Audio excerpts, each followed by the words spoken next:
सद्गुरु बताते हैं, जो देवता स्वयं बंधे हैं उनकी उपासना करने से तुम्हारे बंधन कैसे कटेंगे। इस विषय को अगली 9वीं रमैनी में वो व्यक्त करते हैं।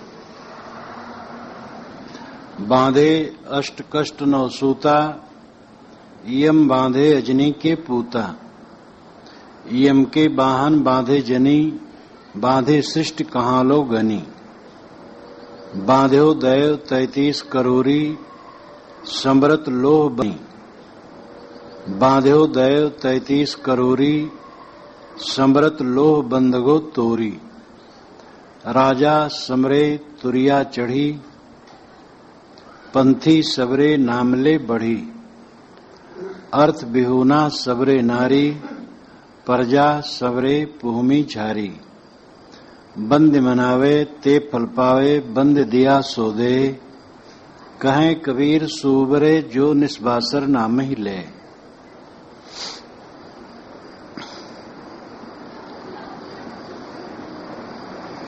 सदुर कहते हैं, बांधे अष्ट कष्ट 9 सूता। 8 में और 9 के कष्टदायी सूत में सब बंधे। बीजक में कबीर साहब ने संख्यावाचक वाणियां कई जगह कही, जैसे ई सातों औरों हैं, सातों 9 और 14 भाई।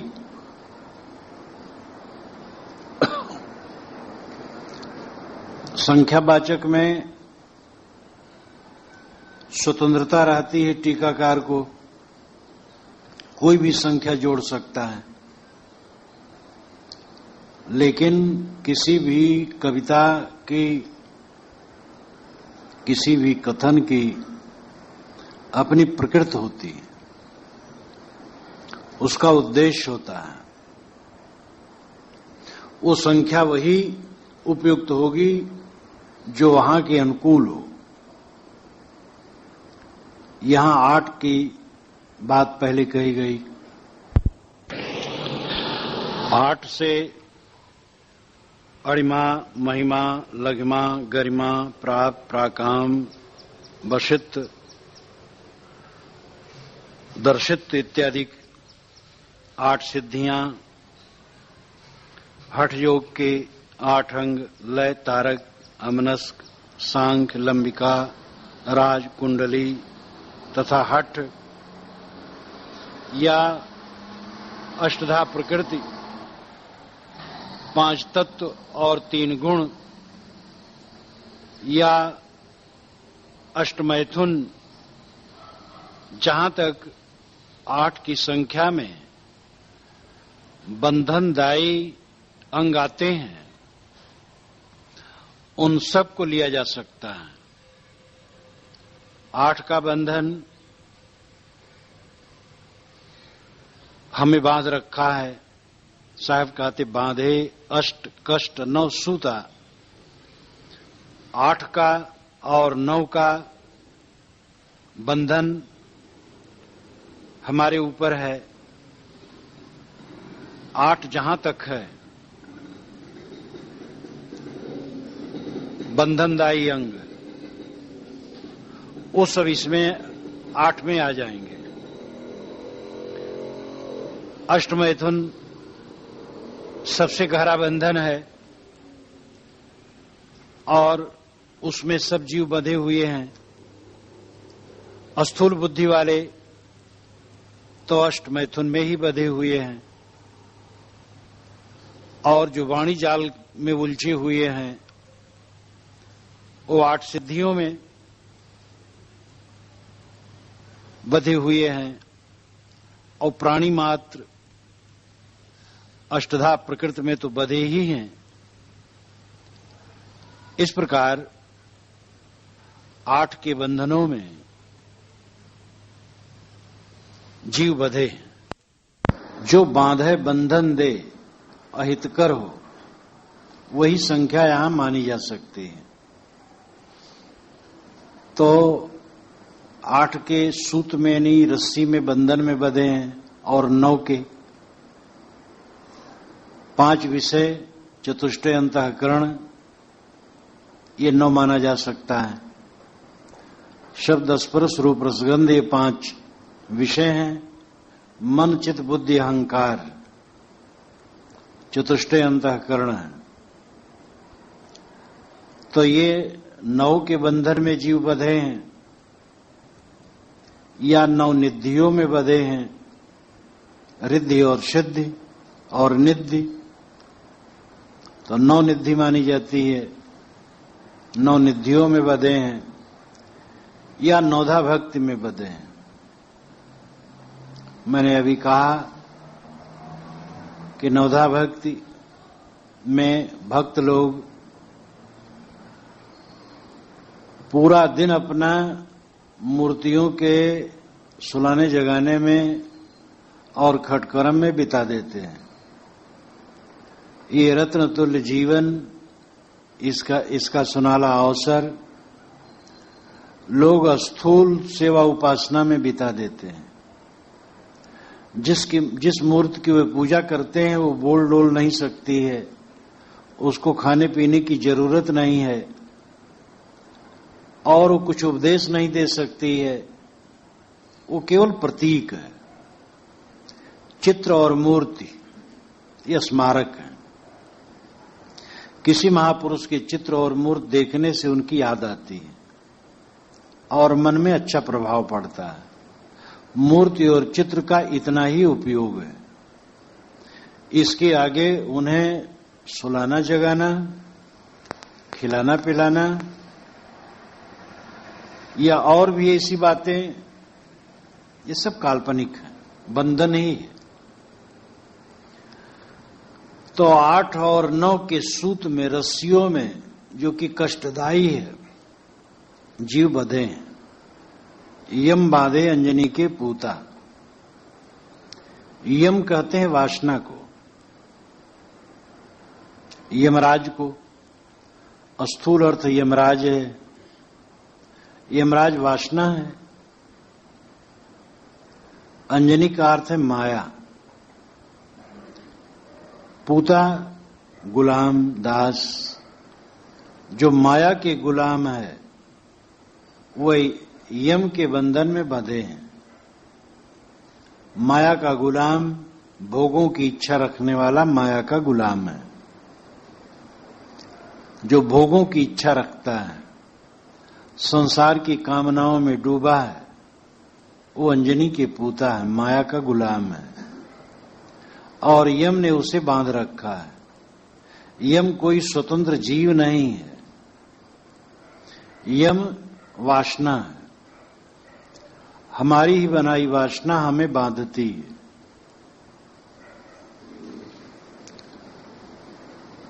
हम किसी प्रकार की आदत बना लेते हैं। आदत के संस्कार पीछे वासना का रूप ले लेते हैं और हमें चैन से बैठने नहीं देते हैं। कोई भी आदत बना लो, वो आदत विश्राम नहीं लेने देगी। हमारे मन की वासनाएं यम है और हम माया के गुलाम हैं, इसलिए वो बांध रखे हैं। हमारी माया की गुलामी टूटे तो वासना कुछ नहीं। यम के वाहन बांधे जनी, बांधे सृष्टि कहां लो गनी। यम के बाहों में बांधे जनी। जनी का मतलब है जो कुछ पैदा हो, उत्पन्न हो। सृष्टि के बांधे सृष्टि कहां लो गनी, यानी सृष्टि के सभी प्राणी यम के हाथों में बंधे। सामान्य से लेकर के श्रेष्ठ तक अच्छे पढ़े लिखे लोग वासनाओं के गुलाम हैं। धारा प्रवाह वक्ता हैं, कई भाषाओं के विद्वान हैं,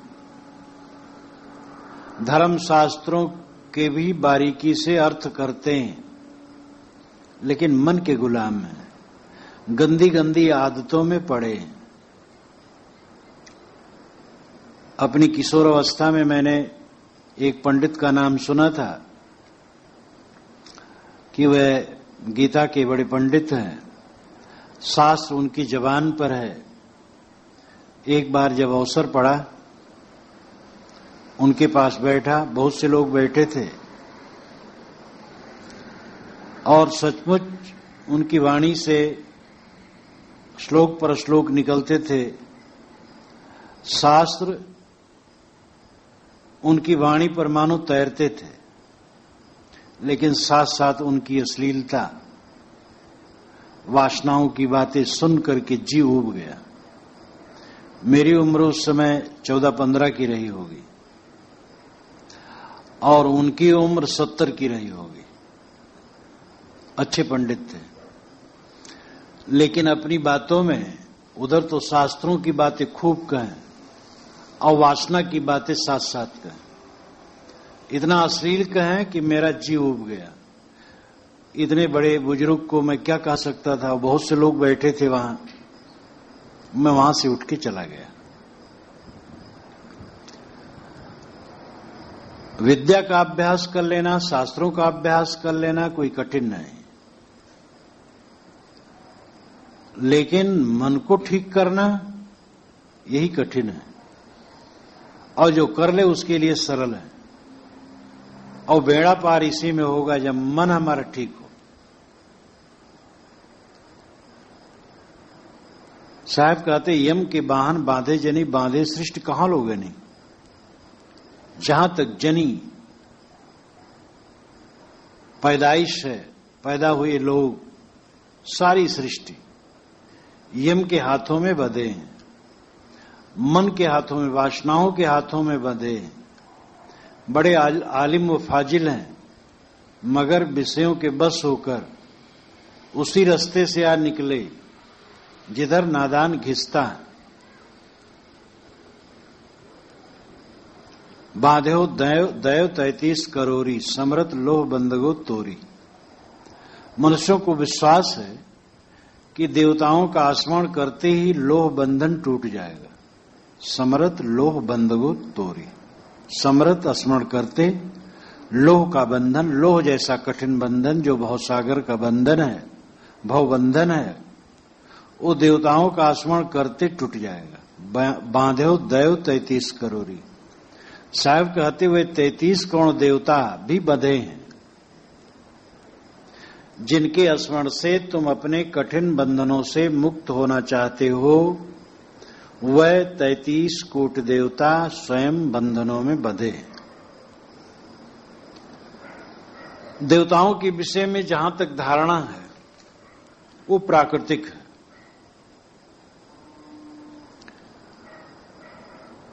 पुराने ग्रंथों में जैसे कि शतपथ ब्राह्मण शुक्ल यजुर्वेद का ब्राह्मण है, 100 अध्यायों का बहुत विशाल ब्राह्मण ग्रंथ है। उसमें 33 देवता माने गए हैं।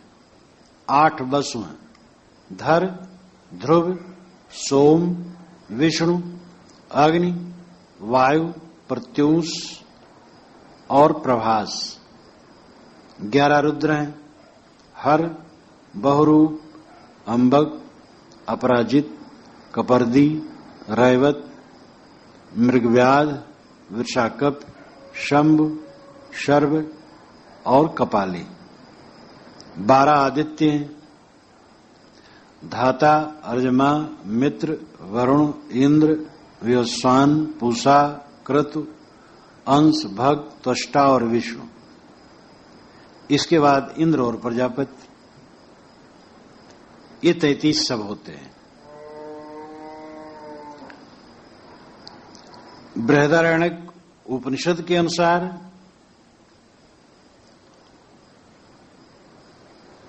भी 33 देवता होते हैं।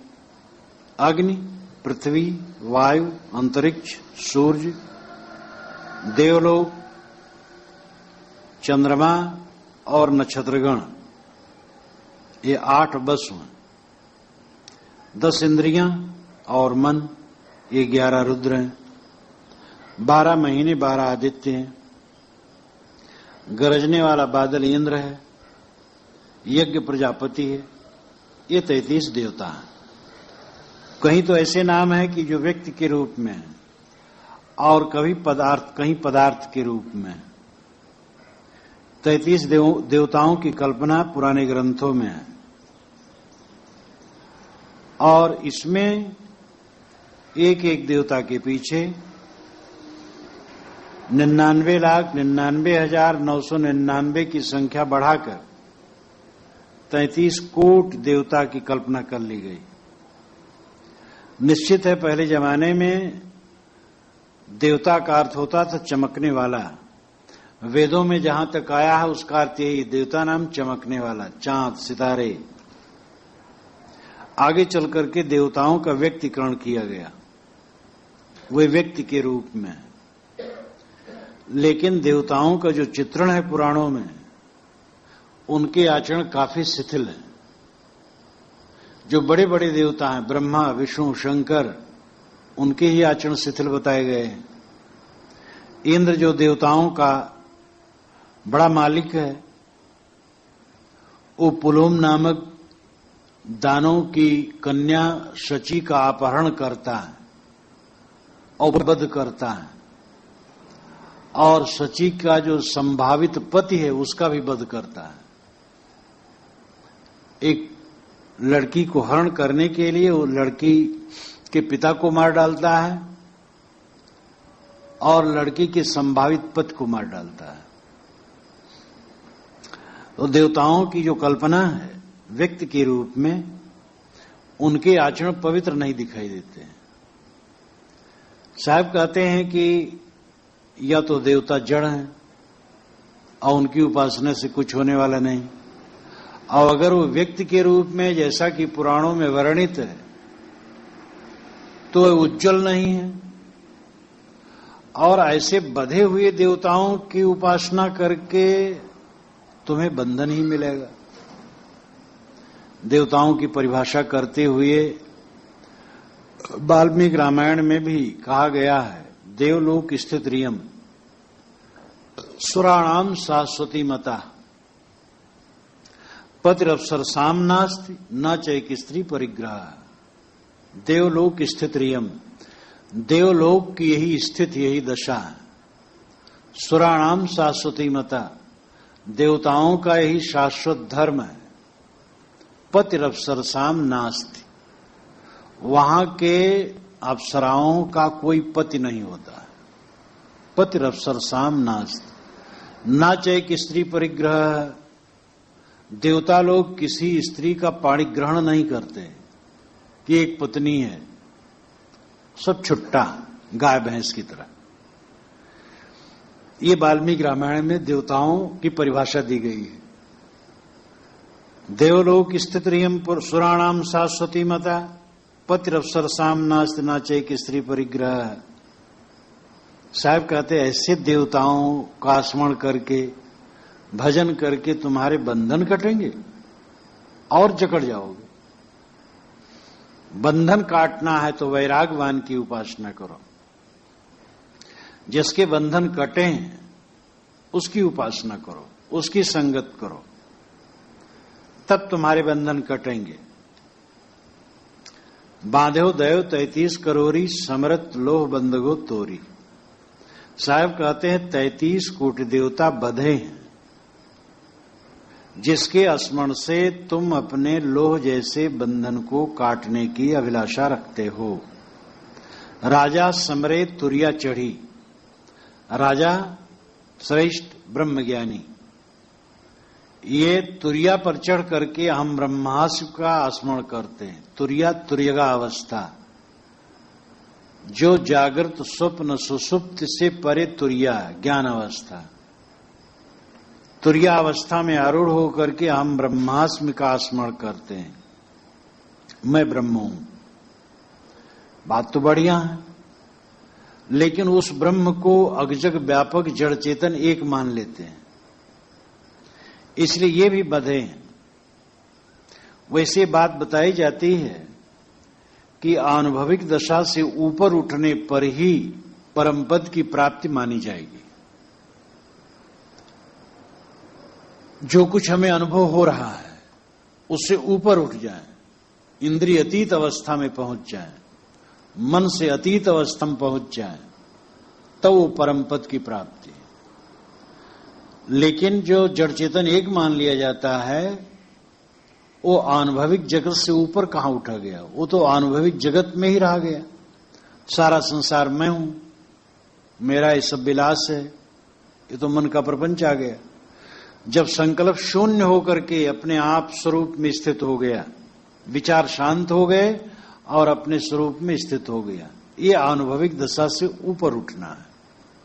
यानी जो कुछ विषयों का अनुभव हो रहा है उससे ऊपर हो गया। लेकिन जड़ चेतन एक मान लेना मानते हैं, अनुभविक दशा से ऊपर उठना है। साहब कहते ये भी बंधन है। पंथी समरे नाम ले बढ़ी। पंथी नाम संप्रदायी, नाना संप्रदाय के लोग नाना प्रकार के नाम जपादि करके वे अपने मार्ग में आगे बढ़ते हैं और समझते हैं कि यही हमारा परम साधन है। ठीक है, कोई नाम जप बुरा नहीं है, लेकिन नाम जप मात्र अंतिम नहीं है। नामी को पहचानो, कौन सबका नामकरण करता है, अपने को समझो। अर्थ बिहूना सबरे नारी, प्रजा सबरे भूमि झारी। साहब कहते ऐसा भी मत है जो लोग अपने को नारी मानते हैं, पत्नी। हिंदू परंपरा में रसिक संप्रदाय में माना जाता है कि मैं नारी हूं और परमात्मा मेरा पति है। इस्लाम परंपरा में माना जाता है मैं पुरुष हूं और ईश्वर मेरी पत्नी है। वे कहते हैं स्त्री के प्रति स्वाभाविक आकर्षण होता है। अगर हम खुदा को स्त्री माने तो उसके लिए स्वाभाविक आकर्षण होगा, इसलिए अच्छा है। हिंदू लोग कहते हैं कि नहीं, हम पत्नी हैं, परमात्मा पति है। ये रसिक संप्रदाय वेदों में, शास्त्रों में, उपनिषदों में इसकी कहीं गंध नहीं। एक कृष्ण उपासना के बाद चली और उन्हीं की देखा देखी राम उपासना वालों ने भी स्वीकार लिया। सखी संप्रदाय बाकायदे है। पुरुष होकर के दाढ़ी मूछ घुटा लेते हैं, बाल रखते हैं, सिंदूर टिकुली और खूब गहना पहनते, साड़ी ब्लाउज पहनते हैं और स्त्री के समान मटका मटका के बात करते हैं। एक महीने में लाल कपड़ा रंग करके अधोद्वार में लपेटते, रजस्वला बनते हैं। समय से बच्चा पैदा करते हैं, बच्चा तो पैदा नहीं होता। वो एक छोटे से बट्टे में कपड़ा लपेट लेते हैं, बच्चा पैदा हुआ। तुम खिलाओ, हम खिलाएं, सखी लोग खिलाती हैं, बच्चा पैदा हुआ। ये सब अभद्र व्यवहार। कबीर साहब ने इसका खंडन किया है। लोग न समझ करके, विद्वान लोग इस बात को न समझ करके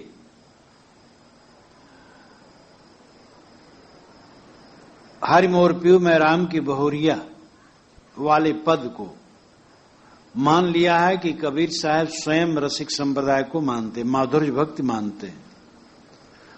उसकी पूरी पंक्तियों को पढ़ डाली तो खंडन के लिए। लेकिन पता नहीं ये विद्वान कहलाने वाले क्या ये घास छीलते हैं कि विद्या पढ़ते हैं। उसमें पूरा विवरण है, खंडन है पूरा रसिक संप्रदाय का। लेकिन ऊपर की पंक्ति लेकर के उड़ गए। कबीर साहब कहते हैं अर्थ बिहूना सबरे नारी। अर्थ नाम धन, धन बिहूना, धन की इच्छा त्याग कर निष्काम भाव होकर के केवल परमात्मा पति मिले इसकी कामना करते हैं। प्रेम सत्संग सुधा माला में लिखा है कि मैं परमात्मा पतिदेव का हाथ धुला रही हूं, रहा हूं नहीं रही हूं, पान खिला रही हूं, उनके पैर दाब रही हूं और उनका चबाया हुआ पान का बीड़ा अपने मुख में लेकर के खा रही हूं और इस प्रकार भक्ति में खूब मगन रहे, रात दिन परमात्मा पद के लिए समर्पित रहे। अपने को माने, एक बार रसिक संप्रदाय वाले ट्रेन में जा रहे थे तो टीटी वहां गया, स्त्रियों का डब्बा था। टीटी गया तो देखा, कहा आप तो पुरुष लगते हैं। तो मेहरा अरे हम हो कि स्त्री मानो, हम हो कि स्त्री मानो। कैसे आपको स्त्री माने, आप तो पुरुष हैं। कहने नहीं, हमें भी स्त्री मान लो।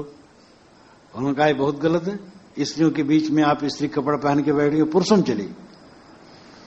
ऐसा कुपंथ है। ये कौन सी भक्ति है? अर्थ विहूना सबरे नारी, अपने को नारी मानने वाले, संसार से निष्काम होकर के केवल उन्हीं को चाहते, हे भगवान तुम मिलो, और गला मिला करके दोनों सो जाएं। यह अर्थ विहूना सबरे नारी, जो नारी बने लोग पद परमात्मा का स्मरण करते हैं, वे अर्थ विहूना, निरर्थक, निष्प्रयोजन, बेअर्थ की बात करते हैं। अरे पति तो तुम स्वयं हो, सारे ज्ञान विज्ञान और कल्पनाओं की तुम स्वयं पति हो। प्रजा समरे पुहमी झारी, साहब कहते पुहमे की झारी नाम झार झारा प्रजा, किसी प्रकार स्मरण चिंतन में लगे हैं। अच्छा है, कुछ भक्ति के मार्ग में लगना ठीक है, लेकिन आत्मबोध होना चाहिए। प्रजा समरे पुहमी झारी, पुहमी पृथ्वी, झारी बिल्कुल सब, पृथ्वी के सभी, भूमंडल के सभी मनुष्य, प्रजा, कोई न कोई देवी देवता, भगवान भवानी का जब तब पूजन अर्चन करता है। लेकिन परोक्ष में जहां तक निर्जीव देवताओं की पूजा है, वो एक बाल खेल है। अदृश्य कल्पना में जो हम देवताओं को देखते हैं, वो भी बाल खेल है। एक सात्विक मनोरंजन है। और शुरुआत अगर कोई ऐसा किया, कोई बुरा नहीं, लेकिन यथार्थ ज्ञानी पुरुष के पास जाना चाहिए। और जो सबका पति है, सबका मालिक है, वो हृदय निवासी जीव है, चेतन है, जो सारे ज्ञान विज्ञान का कर्ता है, जो देवी देवताओं की भी कल्पना करता है। उस कल्पक साक्षी दृष्टा मनता बोधा का बोध होना चाहिए, अपने स्वरूप का बोध होना चाहिए। बंद मनावे ते फल पावे, बंद दिया सो दे। बंदी का अर्थ है बंधन, और बंदी का अर्थ है वंदना। ये दोनों ढंग से इसका अर्थ हो सकता है, दोनों किया गया है। बंद बनावे ते फल पावे, जो बंधे लोग हैं उनको जो मनाएगा, प्रार्थना करेगा, ते फल पाए, वही फल पाएगा, बंधन पाएगा। जो बंधे हुए की वंदना करेगा, बंधने तो पाएगा। रागी भोगी आदमी की उपासना करेगा, वैराग कैसे होगा? बंद दिया सो दे, जो बंधन में है वो बंधन देगा। जिसके जीवन में ही बंधन है, वो ज्ञान की बात कैसे बताएगा? या बंद मनावे ते फल पावे, जो ऐसे देवी देवताओं की या मालिक की वंदना करेगा, वही मोक्ष फल पाएगा। बंद दिया सो दे, क्योंकि जिसने बंधन दिया है वही मोक्ष भी देगा। ये गाते भी लोग हैं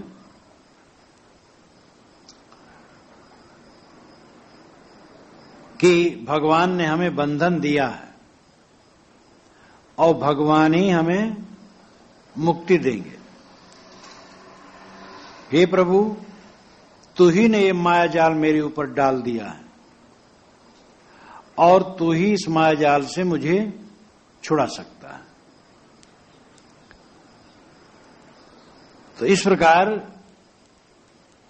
भगवान ने बंधन दिया और भगवान को स्मरण करने से ही मुक्ति दे देगा। कहें कबीर सोबरे जो निस्वासर नाम ही ले। साहब कहते ऐसे उपासक लोग यही मानते हैं कि जो रात दिन नाम जपेगा वो मुक्त हो जाएगा। कबीर साहब ने पूर्व पक्ष की बातें जगह जगह खूब कही और कह करके परखाया है। इस पूरी रामायणी में दो बातें आती हैं। एक तो बंधन, बंधन में बंधे हुए जो देवी देवता हैं उन्हीं की उपासना से जो तुम चाहते हो हमारे बंधन टूट जाएं, ये गलत है, नहीं टूटेगा। बंधन है वासना, बंधन है मोह, बंधन है आसक्ति। अपने स्वरूप के अलावा जो कुछ बाहर है उसका राग बंधन है, और उसी में सब जीव अपने स्वरूप को भूल करके बंधे हैं। तो बंधन मन का मोह है, पहली बात। दूसरी बात, जो बंधनों से छूटना चाहते हैं लोग, वह ऐसे लोगों की उपासना करते हैं जो स्वयं बंधन में बंधे हैं। अगर कल्याण चाहते हो तो ऐसे की उपासना करो। ते साहेब के लाग हुसाता दुख मेट के हो सुनाता। पूरा साहेब से ये सब विध पूरा हो। जहां धीर गंभीर अति निश्चल तहां उठ मिलो कबीरा। जो धीर गंभीर निश्चल हो, जिसने अपने पूरा हो। जहां धीर गंभीर अति निश्चल तहां उठ मिलो कबीरा। जो धीर गंभीर निश्चल हो, जिसने अपने को स्ववश किया हो, उसकी शरण में जाओ तब बोध मिलेगा, ज्ञान मिलेगा। और जो बंधन में बंधे हैं उनसे तुम्हारा निर्बंधन नहीं होगा। वासनाओं का त्याग और अमृत स्थित। जो धीर गंभीर निश्चल हो, जिसने अपने को स्ववश किया हो, उसकी शरण में जाओ तब बोध मिलेगा, ज्ञान मिलेगा। और जो बंधन में बंधे हैं उनसे तुम्हारा निर्बंधन नहीं होगा। वासनाओं का त्याग और अमृत स्थित। इन दो विषयों पर अगली रामायणी में सद्गुरु प्रकाश डालते हैं। रामायणी 10। राही ले पिपराही बही, करगी आवत काहुन कही। आई करगी भवज गूता, जन्म जन्म यम पहरे भूता। भूता पहर यम कीन समाना, तीन लोक में कीन पयाना। भूता पहर यम कीन समाना, तीन लोक में कीन पयाना। बाधो ब्रह्मा विष्णु महेशु, सुर नरमुरियो बांध गणेशु। बांधे पौन पावक और नीरू, चांद सूरज बांधे दो वीरू। साच मंत्र बांधे सब झारी, अमृत दो वीरू। साच मंत्र बांधे सब झारी, अमृत वस्तु न जाने नारी। अमृत वस्तु जाने नहीं, मगन भया सब लोय। कहें कबीर कामो नहीं, जीव ही मरण न होए। राही ले पिपराही वही। राही कहते पथिक को। पिपराही का मतलब है पीपल के पत्ते। पीपल के पत्ते के समान चंचल मन। पिपराही पीपल के पत्ते के समान चंचल मन। पीपल के पत्ते चंचल क्यों होते हैं ज्यादा? क्योंकि पत्ते में जो टहनी होती है वो लंबी होती है और कोमल होती है, इसलिए थोड़ी भी हवा चलती है तो पत्ते हिलने लगते हैं। और आम के पत्तों में टहनी बहुत छोटी होती है जो पत्ते में लगी होती है और मजबूत होती है, इसलिए आम के पत्ते वैसे नहीं हिलते। पीपल के पत्ते बहुत हिलते हैं। पीपल के पत्ते के समान चंचल मन राही पथिक जीव को लेकर के बह गया। राही ले पिपराही बही। राही को लेकर के पिपराही बह गया। पीपल के पत्ते के समान चंचल मन ये जीव को सब तरफ भटकाता रहता है। वही शूरवीर है जो अपने मन को बस में रखे। भोगों के चक्कर में पड़ करके चाहे पीछे अपने मन को बस में करो चाहे पहले बस में करो, पीछे क्या बस में होगा, तब तो उसी के बस हो जाओगे। भोगों से मन चंचल है। भोगों के त्याग से मन में स्थिरता आती है। भोगों का त्याग हो फिर वासना का भी त्याग हो। स्थूल भोग त्याग देने पर भी जब तक उसका राग नहीं मिटता है तब तक चंचलता नहीं मिटती। स्थूल भोग का त्याग हो और राग का त्याग हो। स्थूल भोग का त्याग तो जल्दी हो जाता है, प्रतिज्ञा कर लो छोड़ दो, और राग का त्याग करने में समय लगेगा। काटते काटते कटता है, लेकिन कटता है, एकदम चित्त निर्मल होता है। तो ये जन्म मरण के प्रवाह में बहते हुए पथिक जीव को पीपल पत्ते के समान चंचल मन लेकर के बह गया। अलंकार को हटा करके अर्थ हुआ ये चंचल मन जीव को निरंतर भटका रहा। करगी आवत काहुन कही, किसी ने नहीं कहा कि ये करगी आ रही है। करगी का अर्थ माया है। करगी का अर्थ बाढ़ भी किया जाता है। हाथ से बनाए हुए बंधन करगी, कर से जो ग्रहण किया गया। जैसे भी हो, करगी का अर्थ माया है। जहां पर कुछ बुझव्वल रूप में है वहां भिन्न शब्द अर्थ में लाने में स्वतंत्रता रहती है, लेकिन यह समझना चाहिए कि उस शब्द की प्रकृति क्या है और उसमें लेखक कहना क्या चाहता है। अगर ये ध्यान में रखे तो अर्थ गूढ़ नहीं है, कहीं भी गूढ़ नहीं। अब जहां अपने मत को बैठाने के लिए जबरदस्ती की जाती है वो गलत है। तो करगी आवत काहुन कही, किसी ने नहीं कहा है करगी आ रही है, यानी माया आ रही है, बंधन आ रहा है। माया मोह में सब हर्ष है।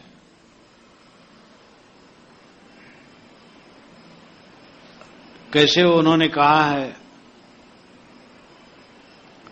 ढोल बजाए बजाए, किसने कहा है?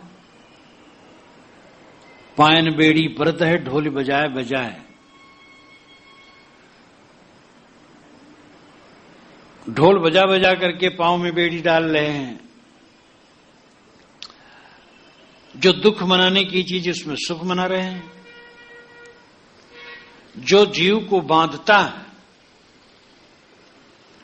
वही प्यारा लगता है। ये चंचल मन जीव को बहकाता है। जीव अपने स्वरूप के अज्ञान से समझता आनंद है। विषय वासना का आश्रमण मन में आए तो आनंद लगता है, वो फांसी है, आनंद नहीं। कोई दुर्गुण, कोई विकार मन में आए वो आनंदकर नहीं है, फांसी है। लेकिन ये दृष्टि आना बड़ी बात है। जग दुख देखब कठिन है और सहज सब बात। देह भाव मद दोष बिन कैसे निज को भात। विशाल देव ने कहा है कि जगत में दुख देखना ये कठिन है और सब बात सहज है। जो अंत में दुख बन के रहता है, शरीर अंत में दुख बन के रहेगा, बूढ़ा होगा, रोगी होगा, ये दुख बन करके रहेगा। लेकिन इसको दुख रूप समझना बहुत मुश्किल है। जब विवेक करे, समझे, तो समझ में आ जाएगा। साहब कहते काहू न कही, किसी ने नहीं कहा माया आ रही है। जो हमारा मन भटका रहा है, हम मन को, रागी मन को माया नहीं समझ पाते। रागी मन आया, गलत संकल्प लाया और मैं स्वयं उसको स्वीकार कर लेता हूं। आई करगी भौज गूता, जन्म जन्म यम पहरे बूता। ये करगी आई और अजगूता हुआ।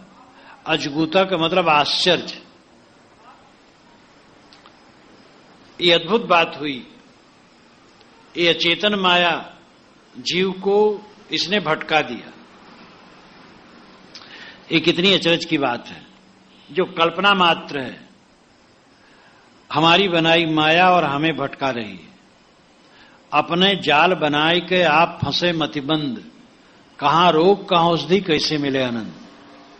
लोग कहते हैं माया भगवान की बनाई है, प्रभु ने माया बनाई है। प्रभु की माया को हम तर नहीं सकते। कौन होते हैं हम? प्रभु ने ही जब माया बना करके हमारे ऊपर छोड़ दी है तो हम कौन होते हैं कि उससे तर जाएं? बस प्रभु चाहे तो बचा ले, नहीं तो कोई चारा नहीं। और ये जोश में लोग कहते जाते सोचते भी नहीं हैं कि माया किसने बनाई। आपके मन का मोह किसने बनाया है? आपने बनाया है। किस प्रभु ने बनाया? अपने मन का कूड़ा कचरा हमने इकट्ठा किया। हमारे मन की भ्रांत, अविवेक, अध्यास, अज्ञान, ये हमारे मन की माया है। तो जो भास मात्र है, कल्पना मात्र है, वो माया आई और आश्चर्य हुआ कि जीव को उसने बांध लिया। मतलब हम स्वयं अपने स्वरूप को भूल भूल कर दुनिया की वस्तुओं में रागवान बन करके अपने को बांध लिए। जन्म जन्म यम पहरे बूता, जन्म जन्म से यम ने बूता साहस का बख्तर पहन करके मुझे भटकाया। यम का मतलब वासना, मन। ये मन जन्म जन्मांतर से बूता पहन करके, बूता का मतलब बल, साहस, वह वासना का बल, अज्ञान का बल धारण करके हमें जन्म जन्मांतर से भटका रहा है। मतलब मन हमारा बलवान हो गया, हम कमजोर बन गए। माग माग वो राजा होएगा, तू दाता तेह देत। वो मांग मांग करके राजा बन गया और मैं दे दे करके भिखार बन गया। मन जैसा कहा वैसे मैं चला और उसने सारी दुर्गत मेरी करवाई। अभी भी होश में नहीं। होश में आओ, जागो, मन के गुलाम मत बनो। बूता पहरी यमकीन समाना, तीन लोक में कीन पयाना। यम ने बूता पहन करके समाना, समाया, सभी प्राणियों में समाया है। यम मन, बूता साहस, बल, अध्यास का बल, मोह का बल, अज्ञान का बल धारण करके मन रूपी यम सब में समाया। तीन लोक में कीन पयाना, ये तीनों लोक में पयान किया। पयान किया नम जाना। तीन लोक मतलब सतरजतम, तीनों गुणों से संबलित जीव मन के गुलाम हैं। सतोगुणी, रजोगुणी, तमोगुणी। रजोगुणी तमोगुणी तो मन के गुलाम है ही हैं। स्वरूप ज्ञान जब तक नहीं है तब तक सतोगुणी भी गुलाम है। कितने ऐसे हैं जो सदाचारी हैं लेकिन स्वरूप ज्ञान नहीं तो भटकते हैं। एक अच्छे ज्ञानी, ज्ञानी तो ज्ञानी भी कहने पड़ेगा लेकिन पूरा ज्ञानी कैसे कहे? वैराग्यवान पुरुष, विनम्र, अच्छे साधक। जब मैं उनसे मिलने गया तो पोथी रख करके उस पर अच्छा तो फूल चढ़ा के पूजा कर रहे थे। अब अच्छे विद्वान थे, वैराग्यवान थे, पैसा छूते नहीं थे और बहुत प्रसिद्ध भी हैं, लेकिन नाम क्या लिया जाए। वे पूजा कर रहे थे। विनम्रता उनकी ऐसी, जैसे मैं पहुंचा पूजा बंद करके हमसे बात करने लगे। लेकिन वो पोथी की पूजा कर रहे। अब पोथी में चीज पढ़ना चाहिए, बात क्या है, और सारा सार निर्णय करके सार को लेना चाहिए। लेकिन अच्छे अच्छे विद्वान हैं, शास्त्र के प्रमाण के चक्कर में भटकते हैं। तो रजोगुणी और तमोगुणी तो बधे ही हैं, सतोगुणी भी बधे हैं। जब तक स्वरूप का ज्ञान न होगा और स्वरूप के बाद सारे विषयों के प्रति वैराग्य न होगा, निर्मोहता न होगी, तब तक सतोगुणी भी बधा है। बाध्यो ब्रह्मा विष्णु महेशु सुरनर मुनि और बांधु गणेशु। साहब तो निर्भय हो कि सबका नाम ले ले करके भी कहते हैं। अब ऐसा न कहते तो हम लोगों का भ्रम काटता भी नहीं। हे ब्रह्मा विष्णु शंकर गणेश वंदनी हैं, देवता वंदनी हैं, ये सब हमारे बंधन काटते हैं। साहब कहते हैं ये सब बधे हैं। ब्रह्मा विष्णु महेश सबको देख लो, पुराणों को उठा के पढ़ लो, राग रंग में डूबे हैं। मार काट अलग, विषय वासना अलग, राग द्वेष। सुर नर मुनि देवताओं का वर्णन तो पहले किया ही गया। देवलोक स्थित्रियम सुराणाम शाश्वती मता पतिरप्सरसाम नास्त नाचैक स्त्री परिग्रह। देवताओं की स्थिति यही है कि वह एक स्त्री पुरुष में बंधे नहीं होते हैं, स्वतंत्र होते हैं। पुराणों को पढ़ करके देवताओं के चरित्र को जाना जा सकता है। नर सामने हैं, महालोभी, मुनि मननशील, अच्छा है, लेकिन मुनियों की कथा पढ़ो तो क्रोध में एक दूसरे का आश्रम तक फूंक दिए, उनके बच्चों को मार डाले। वशिष्ठ और विश्वामित्र के झगड़े को देखो तो विश्वामित्र ने वशिष्ठ के पूरे आश्रम को फूंक दिया और उनके पुत्रों को मार डाला, और वशिष्ठ ने विश्वामित्र का ऐसे किया। ये वाल्मीकि रामायण में पढ़ सकते हैं। अब कहीं कोई एक साधु का आश्रम दूसरा साधु फूंक दे और उनके शिष्यों को जला दे, पूरी दुनिया में कितनी अखबारबाजी हुई, कितना गंध आएगा। लेकिन ये मुनियों की दशा है। अब उसमें अतिशयोक्तियां हैं, लेकिन मतलब है कि ऋषि मुनि भी उलझे थे। गणेश तो एक काल्पनिक देवता हैं जिनका हाथी का मुंह और पेट बड़ा सा, ये सब कल्पना कर ली गई है। साहब कहते ये सब बंधे, सब बंधन में। बांधे पवन पावक और नीरू, चांद सूरज बांधे दो बीरू। पवन, पावक, नीर, चांद और सूरज, ये सब प्राकृतिक नियमों में बंधे हैं। इनके पास मन तो नहीं है, इसलिए इनके पास वासना नहीं है और इनको मुक्ति की जरूरत भी नहीं है। ये प्राकृतिक नियमों में बंधे हैं। लेकिन प्रसंग यहां है वासना का, इसलिए इनका व्यक्तिकरण है और पुराणों में ही है। और लाक्षणिक अर्थों में है। पवन से अभिप्राय पवन रोकने वाले योगी लोग, हठ योगी जो पवन रोक लेते हैं। पावक से अभिप्राय अग्नि उपासक कर्मकांडी लोग। गुरु रग्न द्विजाति नाम वर्णा नाम ब्राह्मणो गुरु, द्विजातियों के गुरु अग्नि है। अग्नि मीले पुरोहितम यज्ञ से देव मृतविजम धातारम रत्न धात्मम। तो ये वेदों में अग्नि की पूजा सर्वोपर मानी गई है। पवन रोकने वाले हठयोगी, पावक की पूजा करने वाले, आग की पूजा करने वाले कर्मकांडी, नीरू जल, गंगा जमुनादि नदियों में नहा नहा करके मुक्ति की इच्छा रखने वाले तीर्थयात्री, चांद सूर्य कर्मयोगी और कर्म सन्यासी। चांद शीतल है, सूर्य गर्म है। शीतल सरल मार्ग है कर्म योग, और गर्म यानी कठिन मार्ग है सांख्य योग। सांख्य और योग भी अलग अलग कह देते हैं। तो कर्म योगी का मतलब है जो कर्म करे और आसक्ति न रखे, लेकिन कर्म करे।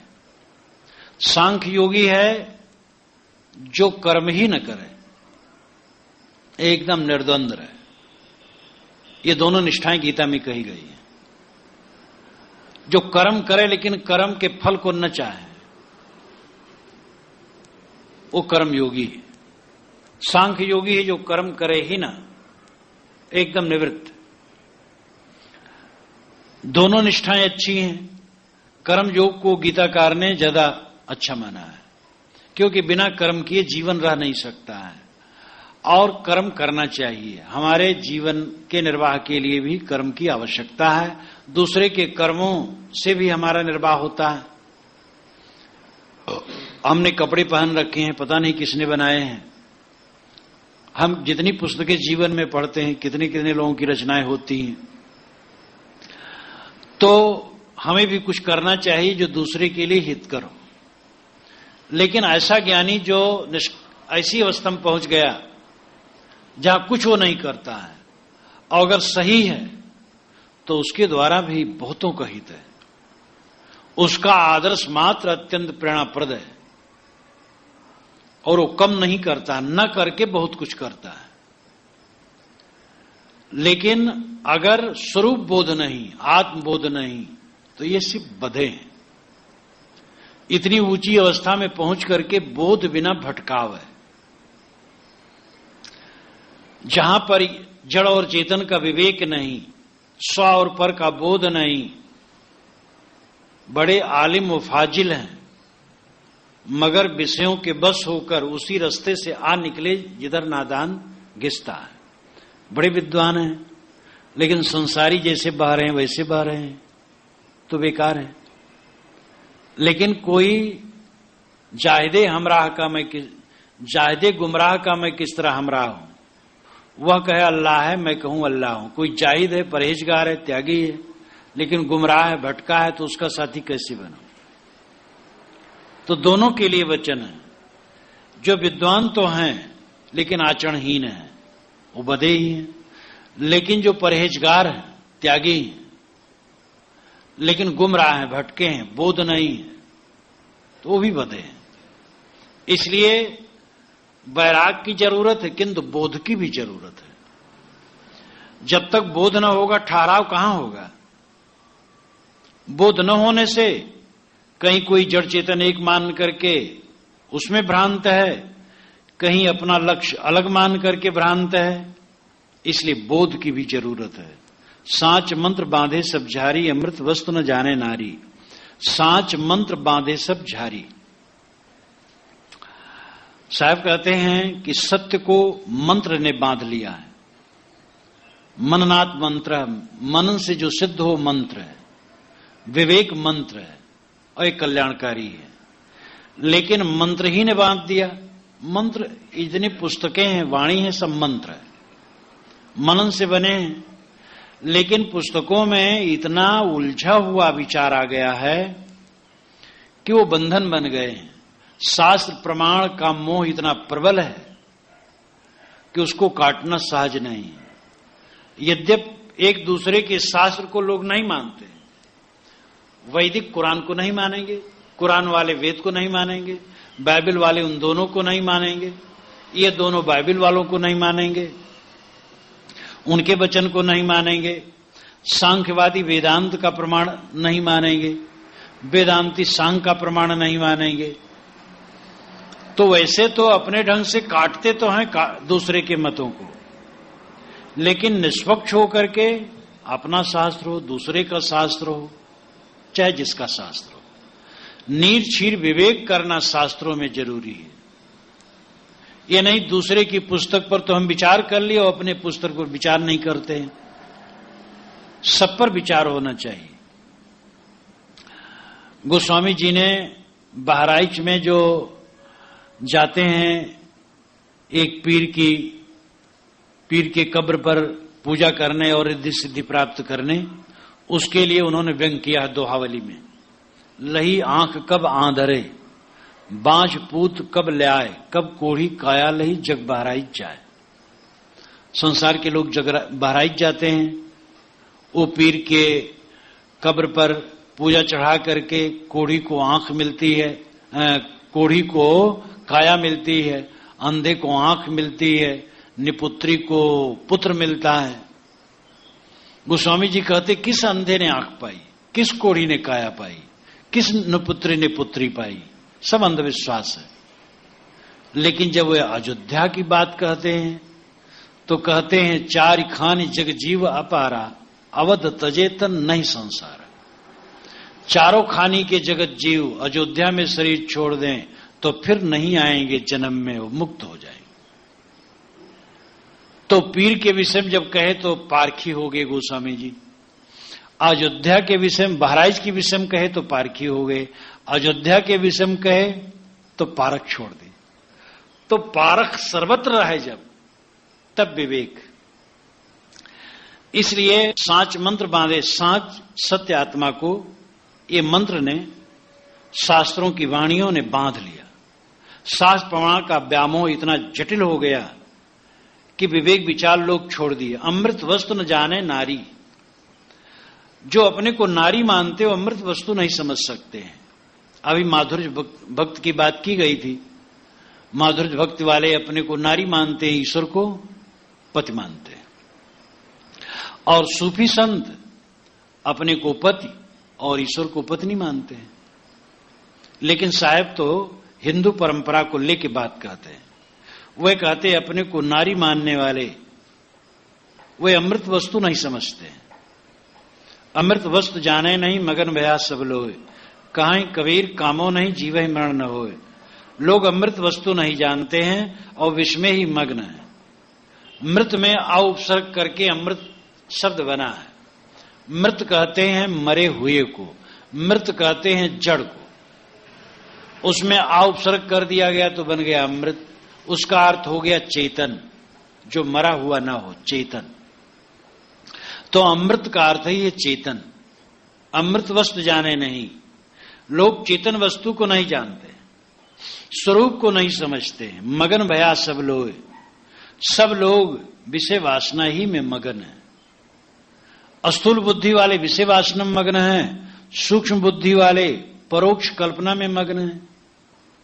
जो विषय भोग छोड़े परोक्ष कल्पना में पड़ गए, बाहर भगवान खोज रहे हैं, बाहर देवताओं को टटोल करके उनसे अपने काम लेना चाहते हैं। कहें कबीर कामो नहीं जीव ही मरण न होए। साहब कहते हैं कामो नहीं और जीव ही मरण न हो, ये दो बातें। जीव का मरण नहीं होता है और जीव में कामना मल नहीं है। तुम निष्काम हो जाओ। व्यवहार और सिद्धांत दोनों बातें हैं। व्यवहार सिद्धांत यह है कि जीव का मरण नहीं होता, व्यवहार है कि निष्काम हो जाओ। जीव अमृत है, लेकिन व्यवहार में अमृत हो तब अमृत है, नहीं क्या अमृत है। जीव का मरण नहीं होता है, यह तो सिद्धांत हुआ। लेकिन जब कामना की निवृत्ति हो तब तुम्हारा मरण नहीं होगा, जन्म मरण से ऊपर उठोगे। आत्मा अमृत है और निष्काम होना अमृत है। आत्मा अमृत है, ये सिद्धांत है। निष्काम होना अमृत है, ये व्यवहार है। जब व्यवहार में आएगा तब सिद्धांत काम करेगा। जब हमारा चित्त दुनिया से निष्काम हो जाएगा तब उस अमृत स्वरूप में स्थित होगी। इसलिए साहब बहुत प्रपंच काटते हैं ऊपर, और उन प्रपंचों को काट करके अंतिम में बात बताते हैं। शुरू से इस रामायणी में यही कहे कि ये प्रपंची जीव, ये बहेतु मन जीव को लेकर के बहा और भटकाता रहा। वासना के चक्कर में बड़े बड़े कहलाने वाले लोग भटकते रहे। दो ही बंधन है, खानी और बानी। कबीर साहब की वाणी में खानी है मोटी माया, वाणी है झीनी माया। खानी है इंद्रियों के भोग और वाणी है मन की कल्पना। अपने स्वरूप के अलावा जहां तक हम सोचेंगे वो माया है। जीव अमृत है, तुम्हारा स्वरूप अमृत है, अमर है, नित्य है, शुद्ध बुद्ध है, मंगलमय है। लेकिन उस अवस्था में तुम तब स्थित होगे जब कामो नहीं, कामना का परित्याग हो जाएगा, निष्काम हो जाओगे। इसलिए इंद्रियों के भोगों से निष्काम हो।